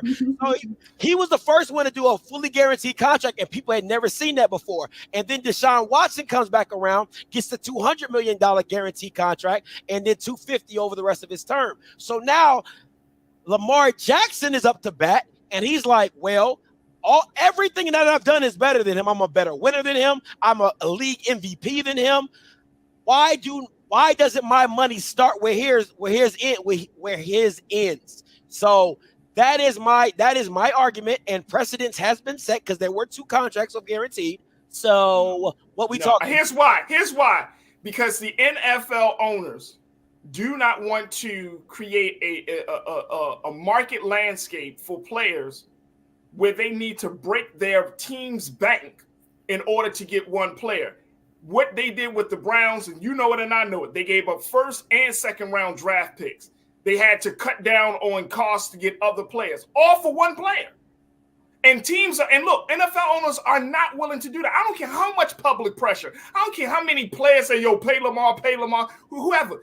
The NFL owners do not care about public pressure. If they did, they would have brought back Colin Kaepernick. They don't care about that. At the end of the day, it's about the bottom line. And it does not work for all teams to start bringing out 250, because if they do that for Lamar, who is 4 years or 5 years into the league, he got an MVP. Yes, he only made 1 playoff run, right? That he got there. But if they start doing that, then the next great talent is going to have to put up 275. Then you're going to have to talk about 300 million. It's a slippery slope, and I know why these team owners are pushing back on this, bro. I know why. They don't want to set that precedent. I feel like the goalpost is being moved. See, y'all don't want to catch it. I'm gonna catch it, because first he said there was no precedence. I squashed that argument, right? No, it's not a squashed argument. But go ahead, brother. You said there's no precedence. I squashed that. I gave you 2. You said 2 or more. I gave you 2. Right? Okay. So that's the first one. And then, so let me ask you what the argument is. Is the argument that Lamar doesn't deserve a fully guaranteed contract, or he doesn't deserve a $200 million guaranteed contract? Because whatever you give him, I promise you, it's going to be fully guaranteed. So it could be 150 million guaranteed with 180 over a term. If he goes lower, but something is going to be fully guaranteed. So that's I'm not a problem with that. I'm not a problem with that. And for those who don't know, wait a minute, hold on. But for those who don't know, Lamar Jackson was offered by the Ravens to have a $250 million deal. And correct me if I'm wrong on this, Scotty, but 133 fully guaranteed. What's the problem? Bro, play. You're still getting the bank. Why don't you, once you up the ante with your wins, get a couple of playoffs in, go to the AFC Championship, possibly make it to the Super Bowl a couple of times. Look, man, you're playing in the league with a Patrick Mahomes who's been in the league for 5 years, and he's already gotten to AFC Championships and got 2 damn Super Bowl rings. Teams are looking for the next Patrick Mahomes. Yes, in 2019, we were looking for the next Lamar Jackson. In 2023, we're looking for the next Patrick Mahomes. Patrick Mahomes is what, 27, 28, Scotty? Lamar Jackson is 26. They want you to produce. Teams they're not going to play for that, bro. They're just not going to pay for it. And again, this is about business. It's not that they don't think he has the talent. I don't think it's a personal thing. I just think that they don't want to spend the money. They're like, no. And he got a knee injury? Come on, bro. He's a running quarterback. Zach, talk to me. What's your take? Well, I'm going to let Scotty look like he about to die. Go ahead, Scotty. I just need a specific answer. I don't need all that Raven fan talk. I just need a specific Is it you don't want the Ravens to pay $200 million guaranteed? That's the argument, right? That's your look. Here's my thing. I don't want them to pay. No, I don't want them to pay $200 guaranteed until Lamar puts some more chips on the board. Okay. So you have a problem with his resume is not lining up to $200 million guaranteed. I don't see it, bro. I look. I gotta take a quick pause. I'm gonna share with y'all what sports writer Mike Preston had to say. He wrote a piece for the Baltimore Sun. Again, I think Lamar's a good quarterback. I think he's got a lot to offer to the game, but I don't think he's at that point to call for 200. If I was the Ravens, I wouldn't have paid him 250 guaranteed either. I just wouldn't have. Yes, darling. Is the precedent been set? I just want to know, has the precedent been set? I think there has been some precedent as you have described it. All right, Suzette. I'll thank y'all for y'all service. Look, I gotta take a quick pause, man. Mercy. No, I gotta take a quick pause. Don't get me in trouble. No, I ain't gonna get you in trouble. It's cool. It's cool. Look, I don't mind losing conversations. I don't. But I'm just saying the bigger question is not about. I don't think this is about Lamar Jackson. I think this is just simply about money, bro. And that's what I think it comes down to. It does not profit teams to put up that type of money. If Patrick Mahomes was a free agent, they would put up that money. Why? Because he got wins behind it, bro. He got wins behind it. So you're willing. Listen. So it does matter as long as you have the talent they feel to back it up. So I'll give you whatever you want. I'll break the bank for a team if I feel that you're worth your talent. That's all. But that's the name of in every sport. That's in every sport. You start to bring wins. Look, nobody cares. Look, Lamar Jackson's a nice guy. He doesn't have no off-field antics that he deals with. He done all of that. You start bringing up some wins. And I know the Ravens told him that. Like, bro, get us to the playoffs. No. We know your individual stats. Get us to the playoffs. Get us to the AFC Championship. Get us to the Super Bowl. The argument for me is just up and down with you because it's just you say one thing that the owners don't take a break. Hold on, I gotta take a break, man. All right, come back. We'll come back. All right, we're gonna take a break. I want to let the culture crew join us for this conversation. I get to start. I love him, Scott. I love Scotty. All right, folks, we gotta take a quick pause. When we come forward, what's your take on this? Stay with us. Join us in the chat. Post your comments and just continue the conversation. We're going to continue the conversation on the other side. It's the culture here on the Black Star Network.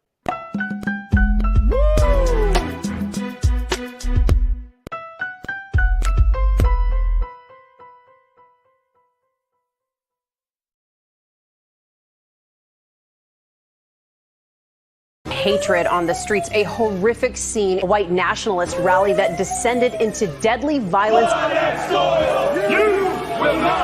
White people are losing their damn minds. As an angry pro-Trump mob storms the U.S. Capitol, we're about to see the rise of what I call white minority resistance. We have seen white folks in this country who simply cannot tolerate black folks voting. I think what we're seeing is the inevitable result of violent denial. This is part of American history. Every time that people of color have made progress, whether real or symbolic, there has been what Carol Anderson at Emory University calls white rage as a backlash. This is the rise of the Proud Boys and the Boogaloo Boys. America, there's going to be more of this. Here's all the Proud Boys, guys. This country is getting increasingly racist in its behaviors and its attitudes because of the fear of white people. The fear that they're taking our jobs, they're taking our resources, they're taking our women. This is white fear.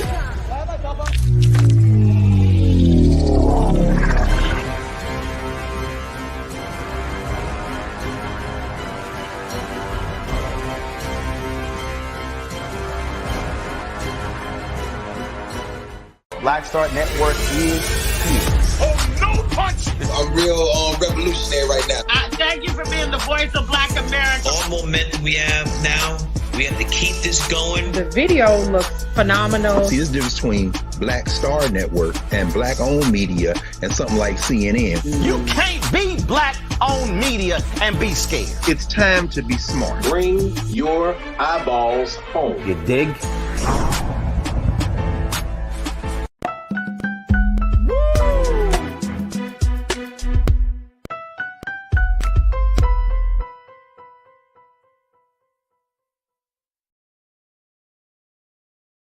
All right, folks, welcome back to the show. We've been talking about sports, talking with my guy, Scotty from All Script TV, giving us his take on the Lamar Jackson's contract situation and how it could possibly play out in the NFL as we look at other free agents who are coming onto the market and their expectations. So we've been talking about this, very vivid conversation with Scotty. Got my sister Suzette Speaks joining us. I want to hear from you, crew. Make sure y'all post your comments and let me know where y'all stand on this situation. All right, my man Damon Blissett, my pastor here, he said, look, nope, Kyler Murray, Russell Wilson got more than that guaranteed. Okay.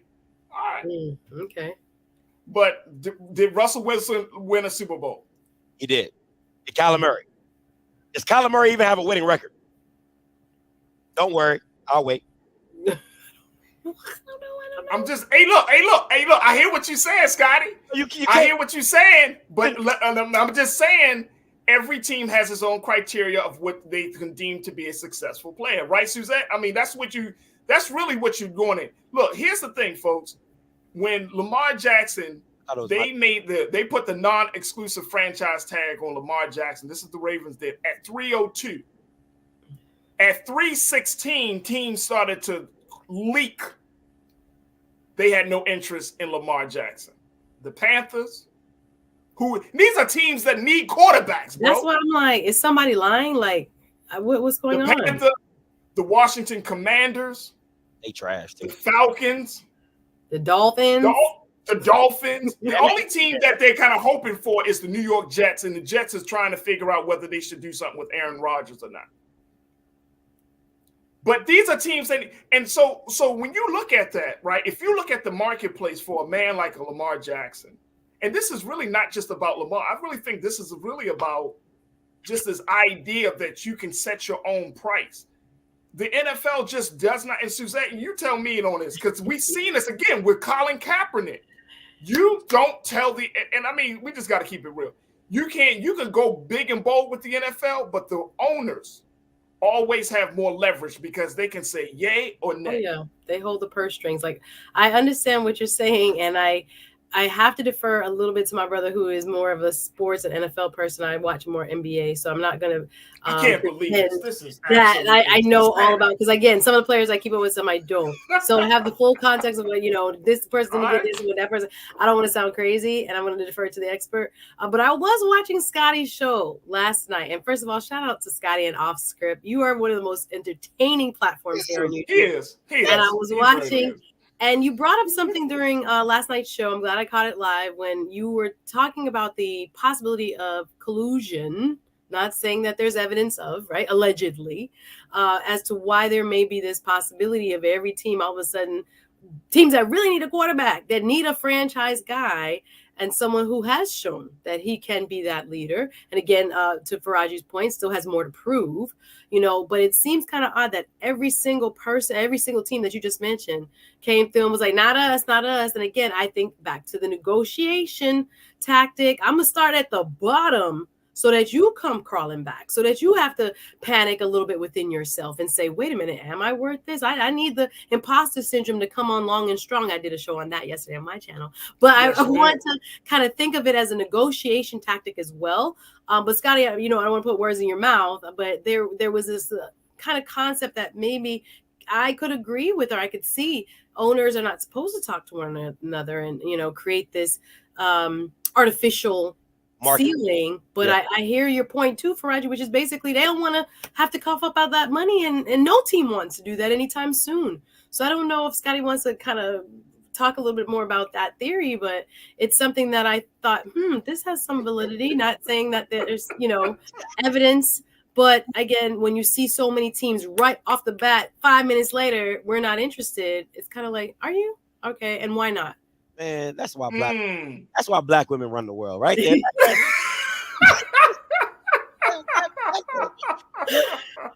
You know what? Since you tossed it, I'm gonna toss it back to you, Miss Suzette. Now, if you were his attorney, would you allow him to take less than somebody that is less than him? Right? Kyler Murray is $160 million guaranteed. You heard what the Raven fan tossed out at $133 million. So we off mark right there. Right. You see what I'm saying? Like you in the wrong right there. You offer me 133, I'm a league MVP, right? You offering Kyler Murray 160, and that boy 5'9.5". And he's not doing what I'm doing. Well, let me just say this. I bet you, hey, Scotty, I bet you if Lamar Jackson pushed that point, he probably would have gotten more than Kyler Murray. At least he would have gotten more than 160. The point is he's not an expert negotiator, so we don't even know what he said. I know what he didn't say. Exactly. I know what he didn't say, no 130. Right? That's the point. No. Seriously, let's go back to Suzette's point. That's the point, bro. That's the point you get. That's why, and I've talked to other black men, and Scotty, I'm sure you have too, bro. Like, I've talked to other black men who was like, no, what Lamar doing is fine. You can go with, look, let me just tell you, as the NFL, you're talking about negotiation, you're talking about money.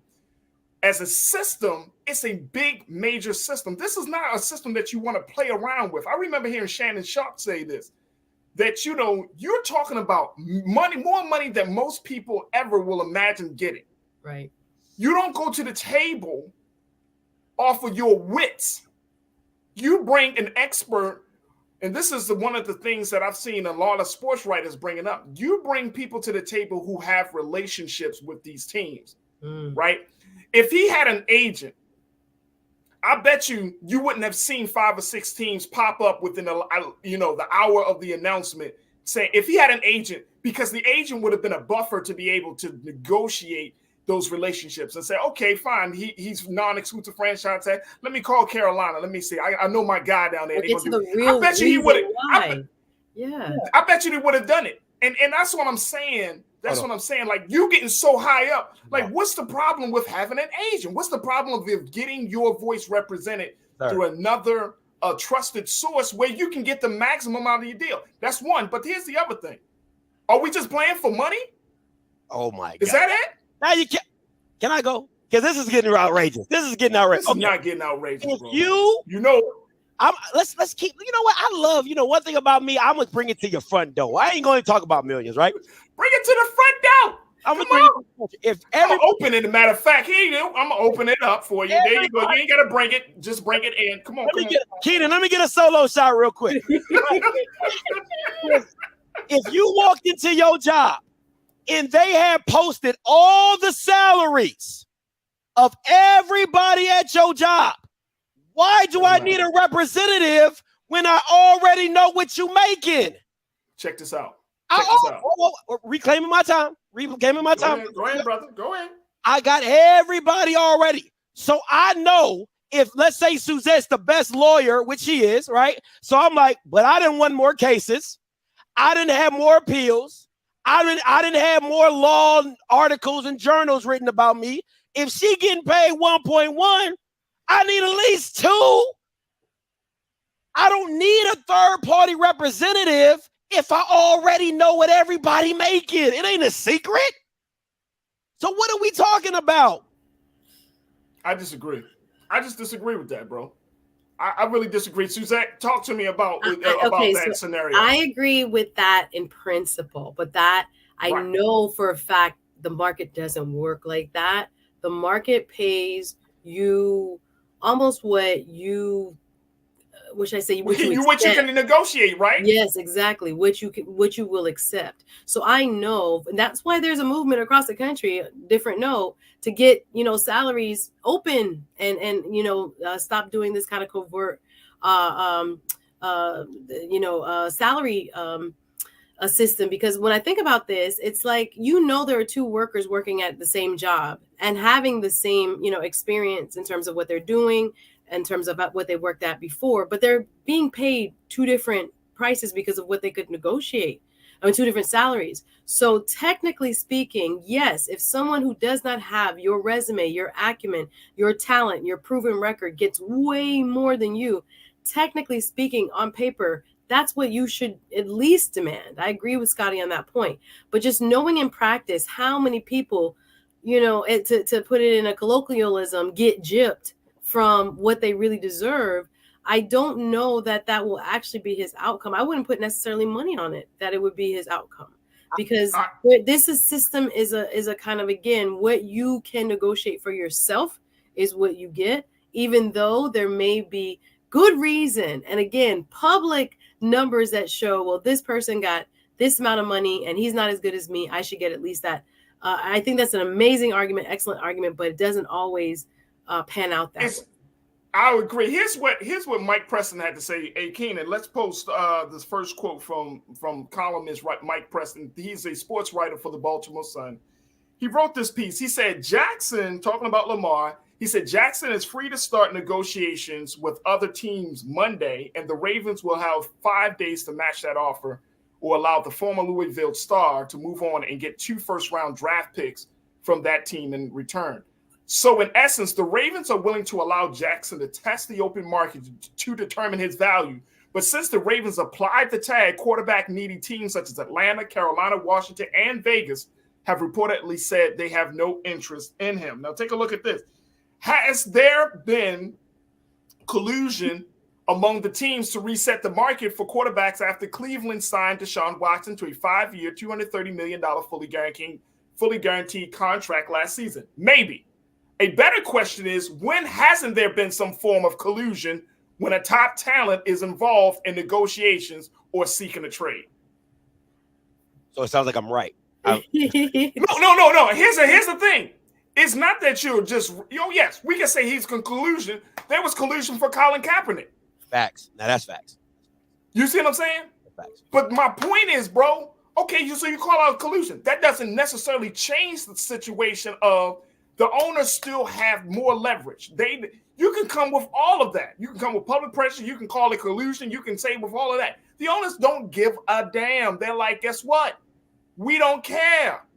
Because at the end of the day, come August and September, we're not going to be the ones that you tune into on every Sunday. I'll say this. This is the thing, and I think Mr. Zed hit it right on the head. It's the only reason that even me would get an agent is because of the personal effect, right? Because you're going to feel like all you're going to think, I did this, and I put my body on it. That's true. And they're just telling you, you're not worth it. You're not worth it. It's going to hurt you harder than a third party. If Miss Suzette walks in there for me and she like, my client's been doing this. She doesn't have that same. She's not going to take it personally when they say, hey, Suzette, we only see your client as 150. All right. She's not going to take that personally. But Lamar Jackson sitting in that room with the owner, and you're like, bro, like, what do you mean? Like that aspect, I 100% agree. If you cannot, and most people cannot remove the emotion because of it's just life. You know what I'm saying? So I 100% agree with her on that aspect. But to say that he has to have an agent, I disagree because like Miss Suzette, the wonderful lawyer that she is, said in principle, I see it. Yeah. Now, I will agree with you that resetting the market is always a tough task, and you have to be a very, very talented person to reset the market, which Deshaun Watson, in my personal opinion, I didn't think he was that talented. Me neither. We definitely agree on that one. So, but look what he's now facing. So now, wait, no team wants you. Come on back to the table. Come sit down. We got to talk numbers about Lamar? now. Yeah. Yes, he's in a weakened position. That's the embarrassing part about it, Scotty and Suzette. The fact is, and this is why it really does break my heart that he kind of went down this road, because now you got to come back and like, what do you say? Now the Ravens are going to give you still a dope ass 1-year deal for $32 million, right? You're still going to kind of make out a little bit on that side. But guess what? Now it's embarrassing. And here's the other part about it. What do you tell your locker room? Well, I'll tell you this. They got to repair the damage from the locker room, because now your top quarterback, he tried to put himself out there. He got embarrassed. The teams, there's certain teams that don't want him, teams that need quarterbacks. Now you got to heal the locker room to bring people on the same page. Nah, I disagree. Because everybody, it's like an unspoken rule. It's like an unspoken rule in the NFL that when people go get their money, you let them do their business. That's business. That has nothing to do with the football. That's just you getting your value. But my thing is this: even if he does come back a wounded dog, I ain't taking less than Kyler Murray. I'll tell you that. Well, look. Like I said, look. If they offer him 133, Kyler Murray gets 160. He's $27 million away from that, right? So he's $28 million. He's $28 million. That's a lot closer than 250. I ain't taking it. Fully guaranteed. That's $120-something million. So I would come back to the table and be like, all right, I see my market value. Can I get 170?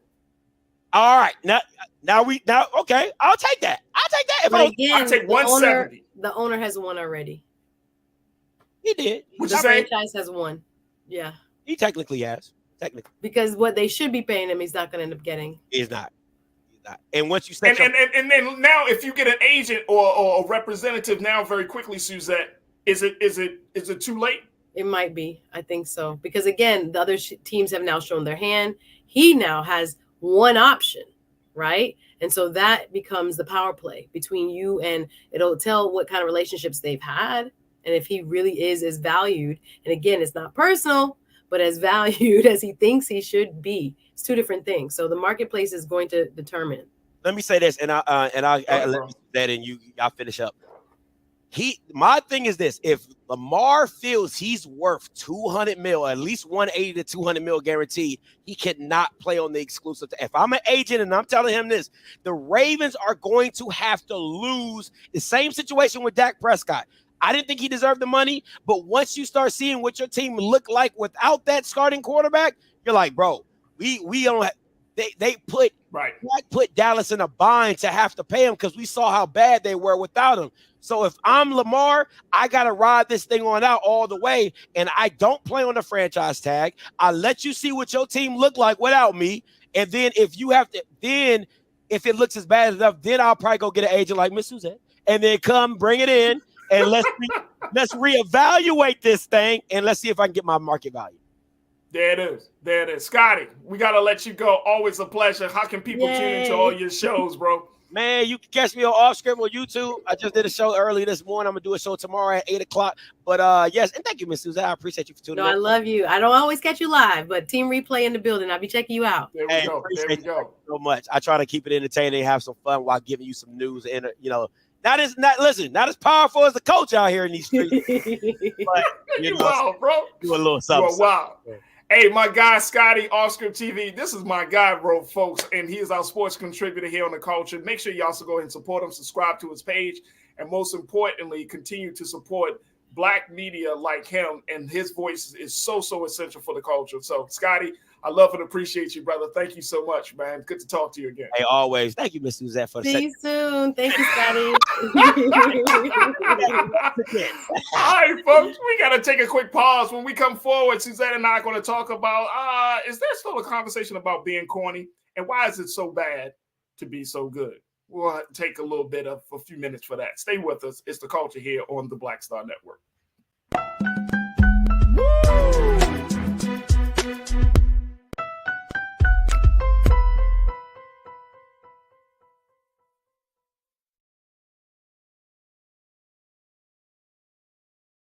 Black Star Network is here.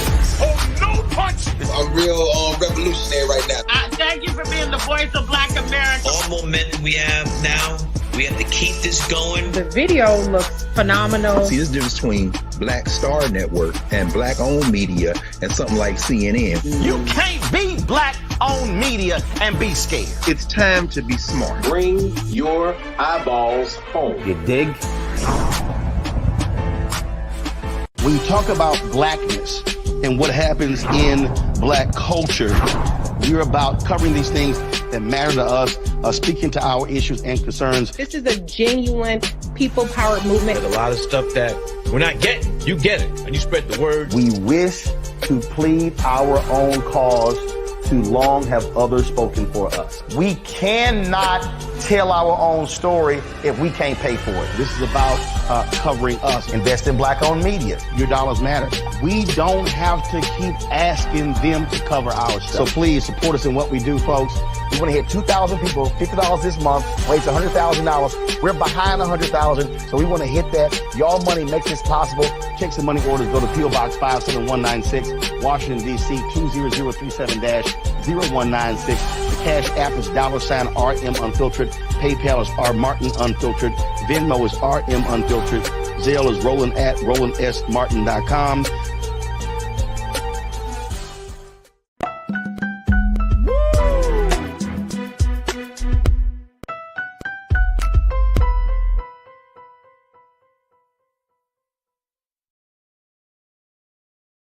All right, folks, welcome back to the show. Let me go check in with my sister Suzette. Thank you so much, Suzette. You wild, Suzette. Great segment. Keep it high. I'm glad you serve. I'm glad you serve as the mediator. We needed that. I'm glad it all fit out. Guys, you listen. Sports brings out passion, so it's all good. It is all good. All right, look, I wanted to get your take on this this final piece of the conversation. there were so many people that have been talking about this idea of being corny. And I thought this would be interesting for you because you often talk to guys on your show about relationships, how to be present, how to be authentic and show up with your best selves and when you out there dating and everything. But I thought this was an interesting piece around Michael B. Jordan and how people say, oh, he is corny. You know, he was made fun of in school. Used to say he was corny. They not saying well, it depends. It depends, right? Oh, yeah. Like some people talk about he's still corny. Okay, yes, your point. He's still corny or whatever the face. And I always wondered, like, why is it so bad to be a good guy? Well, like, why do we make fun of the guy who tries to live his life a certain way, a good, intentional way, a quote unquote decent way? He's not involved in the streets and all of that stuff. And it seems like, I hear a lot of women in particular say, well, I want a man that's going to do this and do that. But part of me is like, you want a ghost type figure. You want the dude from Power. You want him to have all this money. You want the street dude, but then you want you want him to be street and then lovable and cuddly at the same time. Like, I don't know.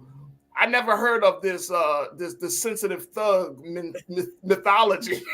No, it's true that the media has played a big role in this. And I think it's like a part of our cultural zeitgeist that we probably need to really reevaluate. This idea, I mean, not only within our culture, but I think in broader American culture, the bad boys be winning, whether it's in movies, whether it's in, how, high school culture is set up, the people who are the coolest, play a sport or have some sort of edge. Right. And then you have the quote unquote blurred or the nerd that is left behind or seen as a social pariah for so long until they grow up and they start making their money and they start making their moves. And then all of a sudden you're on the red carpet with the guy you called corny in high school asking him for an interview while he just opened $100 million on Creed 3. And having to stand there, and I can't imagine what was going through her mind. I think he handled it well. Like, it could have been a very difficult moment, but when Michael B. Jordan ran across his classmate, who he was like, "Yeah, remember the corny dude on the red carpet?" And she's like, "I didn't say that. It wasn't me." Right. She didn't say that. It was another host. She was on a podcast. Yeah, and everybody everybody took a little jab at Michael B. Jordan. And 3 black women talking about it. Yes, and I'm just like push back on that, and I know why he stood there because he was trying to savor the moment. He just was like, "Well, look at me now. He's well, like, yeah, I'm corny. You the corny dude. This is the corny. If I'm the corny dude, I'm opening up $100 million on a film. I just got a star on a Walk of Fame. I'm not involved in any crazy antics off screen. You know what I mean? My love life outside of that one relationship seems to be pretty much intact. It's still one of the most eligible bachelors in the world. Still one of the most eligible bachelors. And I'm not sleeping around for a bunch of women, supposedly, quote unquote, right? And at least like, that we know of, yes. That we know of, right? But yeah, I'm corny. Yeah, I'm corny. It's look at that. Yeah, remember he was like, the corny dude, look at the face. Look at the face. Aren't you? Did you used to call me corny? And look. Oof. Hey, look, let me just tell you, I am corny. I fully embrace it. People have been calling me corny for years. I'm so corny that I got butter running through my veins. That's how corny I am. How does one get this label? Because again, the guys who end up turning into something great down the line are often who are, the social rejects in high school or people who are seen as being, not as cool, but ladies, let me just tell you right now, that's who we should be checking for, because when it comes to long-term success, oftentimes they are the most, disciplined people, the people who have the most loyalty, et cetera, et cetera.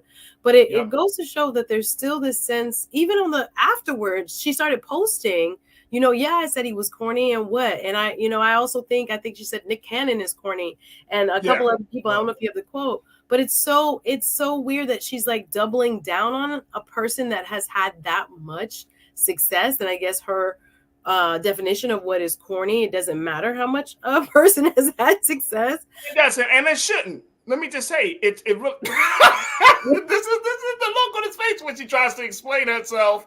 The facial expressions are endless.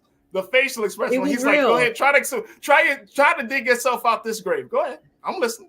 But I'm the same guy I'm the same guy. He Look, savored that. He was like, you can still ask this question though, but I'm gonna put it out there, and good for him for like saying something, because a lot of people would pretend to just key and know deep down this person used to make fun of me. This person was, you know, a bully, if you will.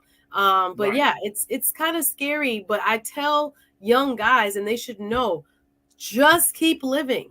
You are gonna come back into style very quickly, or get into style once, you know, the success trajectory runs its course for many of the cool guys or tough guys or bad boys. You know, they top out at what, 20, 25, whatever. But in your 30s, in your 40s, if you are that blurred, if you are that person that, you know, doesn't seem to be in the mix, don't worry, you'll be the last man standing soon enough, where the ladies will literally come to you because of the ratio in terms of single men versus single women in the Black community. So yeah, your eligibility and your coolness is about to go way up. Just give it time. Just give it time. Just give it time. I appreciate you. I wanted to get you at least your take on this, because I feel like this is one of those conversations that will continue to we will continue to have. But I'm like, hey man, if you are a certain way, if you are a decent individual, decent guy, you're working, you're making moves, you're trying to take your success to the next level, and women have rejected you because, you know what I mean, rejected you because of how you used to be, then so be it. So be it. I was rejected too, but guess what? Hold on to them books. We all keep going. Good day is coming, and when it comes, baby, nobody will be able to deny. Like you said, you can't deny the sun, man. Once somebody's shining, you definitely can't deny it. All right, Suzette, it's always a pleasure. Always a pleasure to have you. All right, how can folks check out your show, Suzette Speaks? Well, please come on over and subscribe, y'all. I got my own YouTube channel. Just look up Suzette Speaks. I talk about great topics. We talked a little bit about imposter syndrome. We're going to be talking to a spiritual attorney, as she calls herself, tomorrow, about universal laws. We get deep, y'all. So interesting things that, you know, I find that will help people grow and evolve. That's what we talk about. So come check me out, please, on my YouTube channel and subscribe.